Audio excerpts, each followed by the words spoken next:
Okay, welcome to episode 4. Hey, Susie. Welcome to episode 4. Like we are of Boss Talks, and the reason why Michael Moskos and I do this is because we want you to be the boss of your life. And we can't physically coach everyone, although we wish we could. But we do want to share our knowledge and help you be the boss of your life. Because That's exactly what we want to do. we're all on the journey. So we've actually gone a little bit weird. We've weird. We're always weird, but guys, we've gone live. So I'm hoping this is all working because I've got diffuse focus at the moment. You've got diffuse focus. Yeah, it's not good for men apparently. So I definitely don't even have that. So listen, today's about sales. It's honestly it's the cornerstone of any business. Like, you can't physically win at business if you and get what you want and get the income and the dream life if you don't embrace sales. Honestly. So you're a gun. You've been in sales for how many years now? Oh, well, business aside, I did 2 years in just a pure sales job, working just sales. So how many people did you talk to in that 2 years, do you reckon? Bro. Look, the numbers were 20 pitches a day. So 20 full sales pitches. And in that day, some days you'd say hello to 1,000 people. You'd say hello to 1,000 people and get rejected by 1,000 people. That's not an exaggerated number. That is real. So if you times 20 by 300, that's 600, sales conversations that year. Yeah. It's a lot of people. It's a lot of people. Yeah. So we see as coaches, I don't know about you, we've had discussions earlier on, do you, whether you're in network marketing, whether you're a coach, whether you're the owner of an IGA store, no matter what you're doing, sales is important. And it's really why they put it at the top of the, your accounting statements, sales, you can't save your way to $1 million. You need to trade your way there. So, we see a lot of people that start out in the entrepreneurial game, and I've helped a lot of people overcome this. Yeah. But they're frightened of sales. They don't want to do sales, and I don't know. There's a story in their head that they think that they can somehow get the success they want and not do sales. What do you say to that? Well, they're not seeing the bigger picture. That's what they're not seeing. If you actually knew the benefit of sales, and you're 100% right, you can't save your way to $1 million. If you actually knew that everything that you want is on the other side of learning how to master sales, and to be actually able to ask people for money and get their money for exchange for value, obviously. And if you knew that that would actually allow you to create the life that you dream of, well, I don't think you would be fearful of it. I think people are looking just too narrow focused on what they want in the moment or feel like in the moment. In the moment, I don't feel like making a sales. That's not a feel-good activity. I'd much rather go for a swim down the beach or go surfing than get on the phone and ask someone for business or a deal. But if I were just to be in the moment, acting on emotion, the emotions that would come up would be nervousness or fear or worry about being rejected or all of that human stuff, which is natural. I don't know. I don't know. You surely feel that, some of that. But it's my personal opinion. It's my ability to actually see the bigger picture and to say, well, what do I actually want? What do I need to create that in 5 years, 10 years, 15, 20 years time? Does money play a part in it? Okay. You probably, no matter who it is. So how am I going to get that? Yeah, unless you're Bush Tucker, man, and you're going to go live off seeds in the bush, yeah, you're going to need it. Yeah, you're going to need money. Money is currently how we do commerce. We're not trading spices anymore. If it was, all jokes aside, who knows? One day money might fall over, and then we'll be trading food or we'll be trading something else. But currently, in this space in time, you've got to you got to You got to make money. I literally sat down. It wasn't actually that long ago. It was after I left my sales job, but while I was in my business, and I just really want to help people and create a masterpiece life that I enjoy living, that I'm happy with. And I literally sat down and I'm like, how am I going to do it? And I hated money so much. I had so much negative charge on money. I was like, is there a way that I can do it without money? Can I help change the world? Can I impact the world? Can I get all the things I want without money? And I really tried. I really tried to figure it out, bro. That's how much negative charge and how much I hated money. And I realized that, wait, this isn't money's fault. Yeah. This has got nothing to do with money. It's just a plastic sheet of paper. It's not even paper, it's just a plastic sheet. So what are all these feelings and emotions around it, and why do I feel it's a big deal to take it from somebody if they want to give it to me, if I can help them? Yeah. That's... Would you be upset if someone wanted to pay you in like sticker notes? You wouldn't have the same charge, but it's the same thing. Yeah. Like postage stamps or something. Like there's no, just pieces of paper. Like it is, that's all it is. Like the charge on it is just that. So so why do you think people have such a negative power around sales? Like what is it that you think happens? Yeah. Well, so what's in their mind? Well, they don't, deep down on some level, is they don't believe that they are worth the money. And that's what I believe. Yeah. Me too. Like we're talking, we're going to do another podcast on another day called Dropping In. And I feel like I'm going to drop in a bit here, like if you believe in your product and you believe in what the service you're getting, and you believe that the value you're going to give the person or the client or something is going to far outweigh the money you're charging, then, and you're still not doing sales, well, then you don't believe in yourself. And you need to, that's where you need to start. Like you need to work on what's between your shoulders and learn what you got to learn, find the truth, find someone that, believes in you enough to show you the way, or find someone else that's selling your product that believes in it so much and piggyback off their belief or something. But honest to goodness, like if you fully believe in your product and you believe in it so much, you'll actually find that the objections you get in sales calls melt away. Like objections in sales calls often come from bruises on your own brain. So you either believe it's too much, so you project that onto them, and then that's their excuse. And then because you don't know the answer to that, well, then you can't work around it.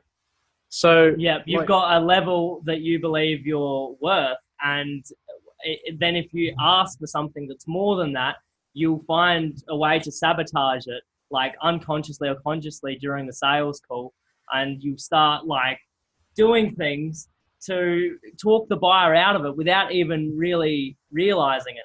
And they sense it and they feel it. It's an energy, and all you're saying is, I don't want it. I don't want it. I don't really want this. And then consciously you're like, but I should take this. I should do this call. I should. So for me, it was actually doing the inner work and saying, well, what is all this? What is the actual limiting belief that's putting up this big wall around it? As soon as I took that wall away and said, I'm actually okay with it coming in any form, in any way. I deserve it. I'm going to use it for good, and I'm a good person. So people start hitting me up, and I'm like, what is this? Yeah. This is crazy. So sales is service.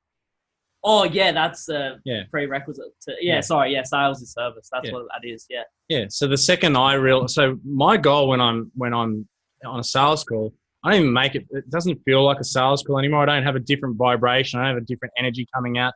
It's the same as if I was having a coffee with you. In fact, I I sell over coffee because he does. and if I get a no, well then I can just keep going with the coffee, and there's no difference there's no change in the feeling. And I think that's where a lot of people go wrong. They're like, oh, it's time for the pitch, or it's time for the sales. I've done all this rapport at this level. Now I've got to do sales, and I'm going to down here. And people can feel that. People can feel that. So, I believe in my product so much that in my mind, if people don't want it, I just see that they just want more pain. That's the choice they've got. They can come with me, and if they don't, they're crazy, because the value that I'm going to provide, whether it's my health and wellness product or it's my coaching, like is going to like 10 times exceed what I'm charging them at least. And if they don't see that, and I've educated them to the level that I believe that I've done my best, and they still say no and they give me a hard no and it's not just an excuse, hey, it's just not for them. Cool, I'm not their guy and I'm done with it. I don't have any attachment to the sale. Like if they don't want what I'm not saying they don't want to be more healthy. I don't say they don't want more money, but they just don't want what I'm selling. Yes. And I'm good with that. And that's cool. I'm freaking good with that. That's totally cool. And we had this conversation just the other day. It's exactly right. You just know. So there's a part of you that doesn't need the sale at all. Like all of you doesn't need the sale. We don't need the sale, but there's a part of you that wants the sale. Okay, you want the sale. No, you do. You want the sale because you want to change their life. Yeah. Because you want to change their life. Because you actually care. You know you've got something that can help them. And if they jumped on board, everything would change for them. But then there's another part that is zero attachment. And it's like whatever will be, will be. And if they get me, what I'm saying, if they understand me, then well, so be it. That's awesome because this is going to be an amazing relationship. And it's going to be incredible. And they're going to be able to create something amazing from this, whether it's health or business or relationships or whatever else. But if they're not a good fit, then that's cool as well. Yeah. Like that's more than cool. Like that's really good. And I'm going to go into that sales call and find out so we can definitely know if it's a good fit or if it's not a good fit. Yeah. Well, which one is it? Let's find out. Let's have a conclusive answer at the end. Is it a good fit? Cool. We can tick that box. Then after that, are you going to step up and be willing to take new action? Yeah. Yes or no? If it's a yes, then awesome, you're in. If it's a no, then all right, cool. We've found out that the reason why you're not going anywhere is because you're not taking new action. So at least you know, and they've got awareness. Yeah. You've already served them by that. Yeah. Because they probably weren't aware of that. So Yep. yeah, so that's amazing. So yeah, you're just finding out if they've got a problem, and do they want help with it?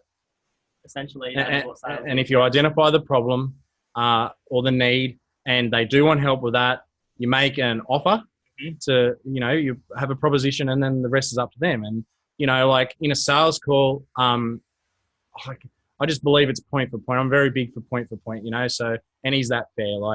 I don't want to bring 200% to the table because you want to only bring 0. Like I can't get on the treadmill and lose the kilos for you, no matter how great at coaching I am. So yeah, it's important to know that. So that is really important to know, bro. It is super important.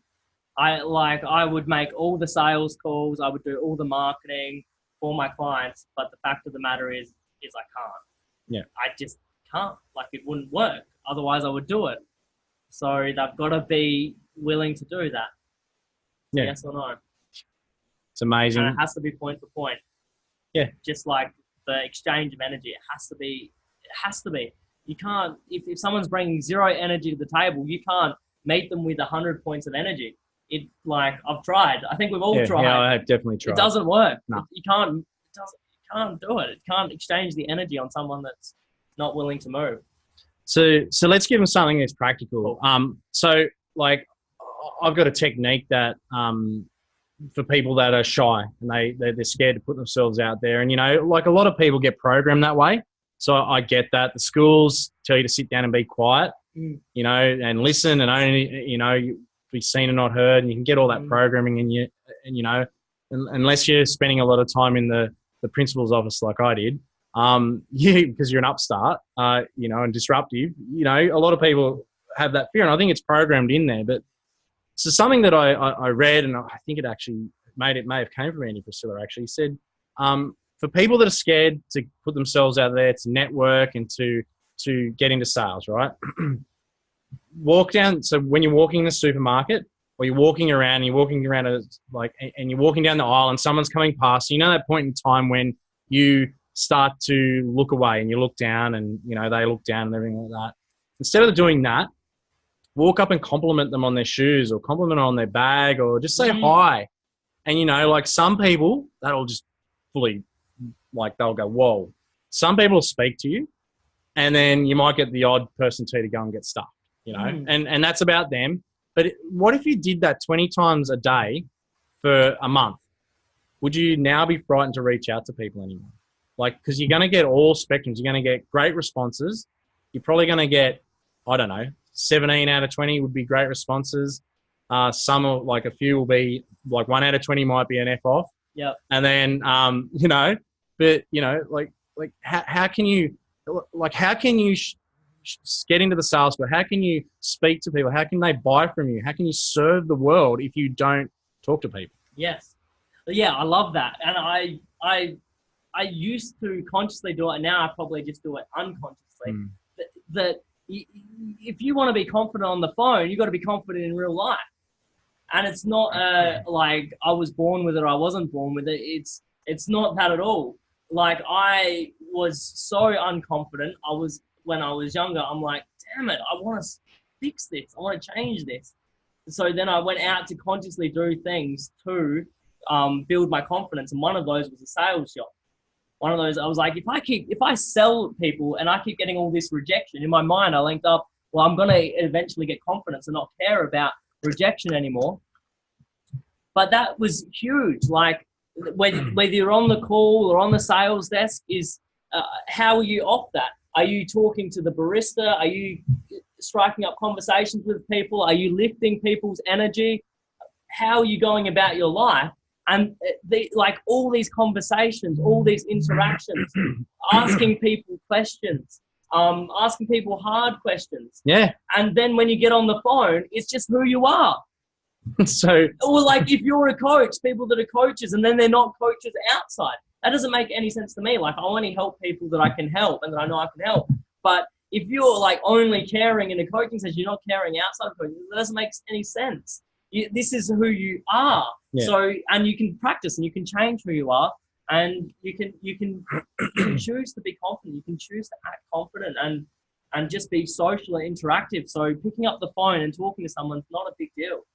And that's like, I love your strategy, but the best one was, for me, is picking up the phone and calling someone when I really, really, really, really, really didn't want to do it.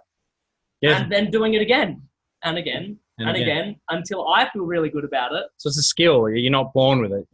It's a skill that can be learned. And like, if you just, and the only way you can learn a skill, it's not the only way, the best way to learn a skill is to do it.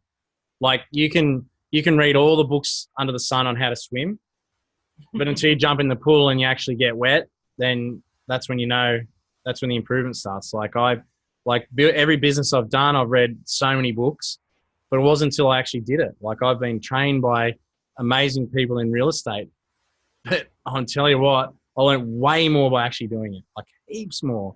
And I think books have got their place, and I think everyone should read books or listen to audios or whatever, but like, the healing's in the doing. Yeah, most people read the book and then put the book down. That's the wrong way to read a book. Yeah. You've got to read the book and then whatever you got from it, take action on it immediately. So if you're reading a sales book, well, there's no any point unless you're going to be able to apply that to a phone call or you're going to start using it. Yeah, I've got a leader that I work with, and she does trainings several times a week, and her closing comment is like, now take something you learned, you've all taken notes, and go do it right now, because the training is of no value to you. You're actually negatives if you don't go apply it. If you haven't learned something and applied it, you haven't learned it. Oh, that's huge. And it's backwards as well. Like, it's actually negatives because people think, oh, if I don't take anything and use it this time, then I just broke even. That was a cool, nice bit of information. I hope that went in somewhere. I hope that I'll use that one day. No, it works the other way, because I've learned all this stuff. You've put even more energy into your goals. And then when it doesn't work, you develop learned helplessness. You said, I put all this energy, I put all this time, I've learned all this stuff, and I'm still not getting the results. What gives? Yeah. And you go backwards. Yeah. And you become less powerful. You get less personal power, less action. Yeah. It's huge, mate. That's awesome. So, we had a question before on the live, that we're doing, and it was about is multiple streams of income still where it's at, or do you believe you can channel into one main aspect of your business? Oh, wow. So this is a can of worms. Because this is probably the only thing we don't agree on. No, oh, I don't know. you don't even know what I agree on. So like, so there's a thing. There's many different thoughts on this. What I see is in entrepreneurs, there's a lot of people jumping from thing to thing. They're following the shiny, and if they only just sat there and watered the grass where they're at, the grass would be green in their own paddock. Okay, If you're talking about investing, well, I don't know where you're at in your investing career or your business career. So I'm not the expert on this. This is just general advice, disclaimer. But, invest in things that you love and that you're interested in is a great way to go. So I don't really care about precious metals. So me investing there just to make a buck is probably not going to be that good. But I love business and I love real estate. So that excites me. So I'm going to actually watch it more. And if you're running businesses and you want to run multiple businesses and have multiple streams of income, yeah, that definitely has its place. But really, really, really, like what I said at the start, like don't give up one form of income just to like go chasing another one. Like keep that other one going, and stir one pillar up, one business so great that it's so hot that it won't fall over. So you want to have momentum in it before you go chasing something else. Like if you try to run two businesses that are fledgling businesses, then you're probably split and you're probably going to head to disaster because you won't be giving either the right attention. So I guess in summation, like to give you a real life example, like I'm in multi-level marketing. I love it. I just love the industry. I think it's misunderstood. And do I need to do that 40, 50 hours a week to get success? No, I don't. Like and why don't I? Because I've got other streams of income. I build a business and I've got other streams of income coming in. So that gives me the ability to do that. So like if you've got a job, doing a side hustle is great, because that's how you get freedom. Like don't throw out the baby with the bathwater, Yeah, exactly. I agree with everything you say. I think what I see mostly and how people are doing it wrong is that they leave one thing to go to another, a bright, shiny thing, like you said. And I think you've got no place in leaving one thing for another if it's any other reason besides you messed it up. Do you know what I mean? Like I see people that say, oh, I'm not doing that business anymore because it was this person or this system or that thing or this market opportunity or something out there, blah, blah, blah, blah, blah, blah. It doesn't actually exist. And then they go start this new bright, shiny thing and they get a whole new, like the whole same set of problems in maybe different words. And it all comes down to them at the end of the day. So, why are you changing? Like actually find out why you're changing. What is the or changing or moving or getting something else? Like, is it because you've mastered one thing and it's become easy? That's cool. Then do something else, challenge yourself and grow. Or are you just changing shit because it's not working and you're not actually owning your you're not taking responsibility on what you're not doing right. Yeah. So in my, a real life example is I've got a multi-level marketing company and I've loved it from day one. So that was good.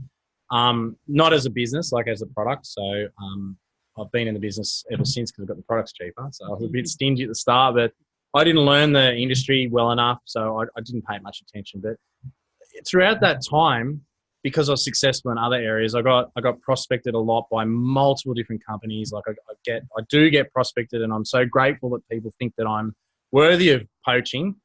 But at the end of the day, people would say oh, look, it's better over here. It's all this, and this, come join my team, blah, blah, blah. And at the end of the day, my response back to them was, hey, it's not the company. The company is not the reason why I'm not making the money and getting the success. It's not the system. It's not the upline. It's not the people. Sell. That's a weak sell anyway. So if you actually believe that and you jumped across. So what I said, like, so what I did is I leave the door open, and it's happened recently. And I've got another really great company that I believe in the product hugely, and I'm still not jumping across. Like, I'll never leave the company that I'm in now. But like, I'm not going to add another company to my name in any way, shape, or form, or any other product. Like, until I get to the top of this one, because like, and that's just how it is, because it's me.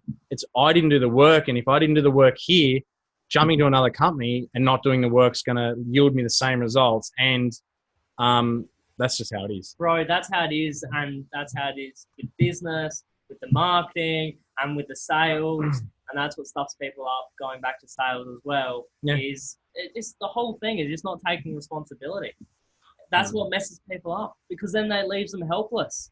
If you're not closing deals and you're blaming it on the people, then you're stuffed, because you can't change them. You can only change how you're approaching them.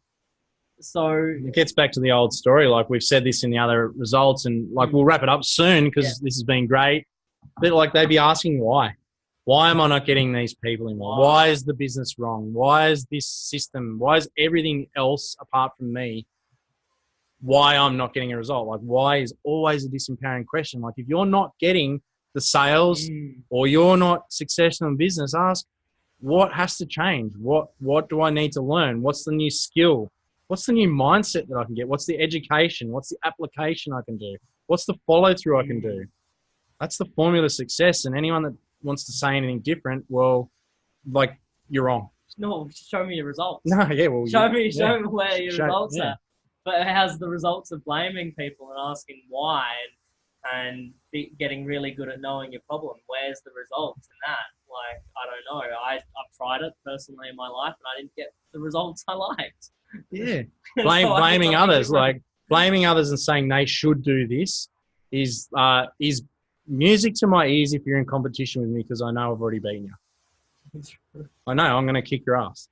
It's just that it. I'm dropping in. I'm wearing the red shirt.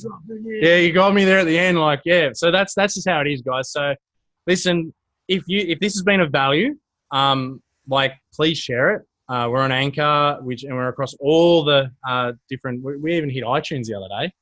And iTunes, Facebook Live, Anchor. Oh, we're going mainstream. Listen, like, it's only a matter of time before we're like you won't have to watch the news anymore, because we're going to have that time slot, all right? So, but if this has been valuable, find a way to get this in the hands of someone that you care about. Like if people are not getting the success what they want, this podcast will help them, because there's just no way you can get the dream life in reality if you are not able to sell. And, you know, and that doesn't just mean sell goods. That means, like, if you can't sell your partner to go to the restaurant you want, if you can't sell your kids to not get on, like, drugs, like, everything's a sale. And whatever negative charge that's bringing up for you right now, if you're hearing that, then you got to look at that and then still make the call, or still give it a go and take action on it. What's the worst that could happen? Like, literally, like, I don't know. The worst that could happen is when I got rejected, someone could tell me that I'm ugly and I smell, and I've never had that. And usually I just get a no, because I'm not coming in like the typical, like, they're not even typical. It's just a fabrication in people's minds that there's the sleazy sales guy. Well, if you're just having a conversation with people and you genuinely want to help them, people will respond properly. Don't believe it that there's anything else to that. And, you know, if someone rejects you in a bad way, how do you know they didn't have a bad day? Like, you don't know what the 8 hours before your sales call were like for them. You know, their dog could have just died or something. So, like, don't attach that response to the rest of your sales call. So, I don't know. Stop taking it personally. Yeah, it's not about you. It's, you know, you're infinitely special, but you're not any more special than the person sitting next to you. So that's all I'm going to say, mate. Take us home. We're done. That's it. Go take some action. Go take some action.